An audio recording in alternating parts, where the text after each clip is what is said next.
What's up my guys, welcome back to the channel. If you're new here, hi, my name is Nandan. I'm a senior in industrial engineering and economics at UW-Madison, and in this video I'd like to give you some tips as a freshman at UW-Madison, or honestly any university, because it will help you, hopefully. Please keep in mind that all of the stuff I give here is specifically geared towards international students because there's not many videos around explaining to us exactly what happens, how it happens, blah blah blah. So if you're an international student watching this, hi, congrats on your admission. I hope your parents are proud.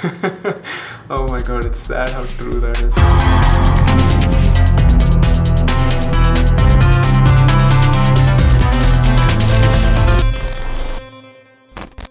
The first and most important tip I'd like to start with is especially true if you got into a university in the Midwest, and that is fuck Michigan.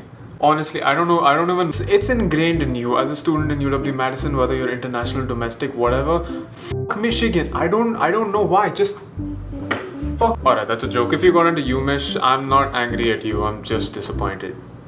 Alright, tip number one is to not overload yourself during your first semester. There is so much more that you can do other than just studying at a university, and it's your first time in a place so far away from home. So my tip would be to just stick to whatever curriculum the university gives you, and then maybe either choose that much or slightly below it, and use that time to explore the area, use that time to go join a student org. Use this time to just find out where you're staying, because at least I know that most of you guys don't visit the actual place before going to the university. So in this case it would help to just roam around campus, find what you like, find where your classes are, maybe go hang around with some friends if you came with some from your high school itself. Here's a fun fact. I make vlogs, short films and other videos like this, so if this content interests you, consider subscribing, because 80% of you don't. Tip number two is to get a campus job. Now this can really help with extra expenses that you have, or extra expenses that you want to have.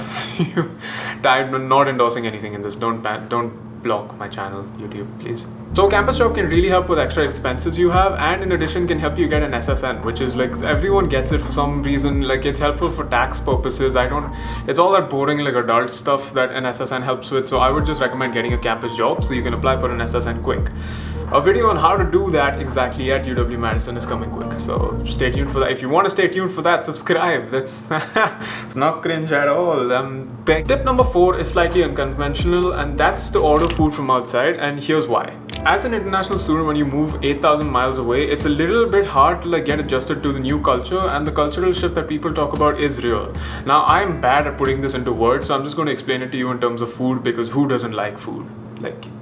Seriously. Now every once in a while you might want to order food from your country of origin. I'm pretty sure there's a restaurant around, at least for Indians I know that there's this place called Amber Indian Cuisine. I order from that place quite often, so do my friends, and we usually just end up watching a Bollywood movie while, eating the food. Tip number four is something that I wish I had done way earlier, and that is to get a US driver's license. The thing about driver's licenses is that even if you have an international one, at least the Wisconsin DMV website is not completely obvious about when exactly you can stop using the international license. I can still use my Indian license, just nobody's going to find out unless I really fuck up. Also, fun fact, common myth that you need an international driving permit is not required in Wisconsin as long as your license is in English. So if just go to the DMV website and check it out. Now, depending on which state you're in, this might be slightly different to get, but I know that in Wisconsin it's not that hard, because all you need is proof of residence, which is usually your housing, one housing bill, maybe a pay stub, a bank statement, and your proof of enrollment, because that involves your passport and your I-20 stuff. That's pretty standard everywhere.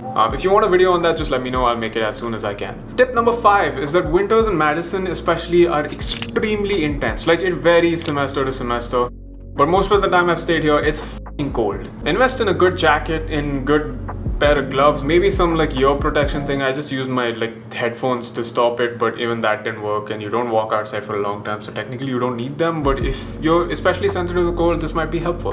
And the sixth most important tip, or just something that I want to talk to you about, is don't forget to explore the place you're at. Dude, you got into university, everyone looks forward to this in high school. Be grateful of where you are right now. Just take 5 seconds to step back and be I got into this uni. That's f***ing amazing. Don't be sad about all this stuff, because you have an amazing chapter left ahead in your life. And time does fly, so just relax a little bit, chill out your first semester of university, and just just take it all in, because life's short. Do whatever the fuck you want. If you found this video helpful in any way, just consider subscribing, leaving a like, leaving a comment, because it really helps the algorithm get this stuff out. Have a good day, have a good afternoon, have a good night, whatever the fuck, wherever you are. I hope you're happy. So peace. It's your boy signing out. Goodbye.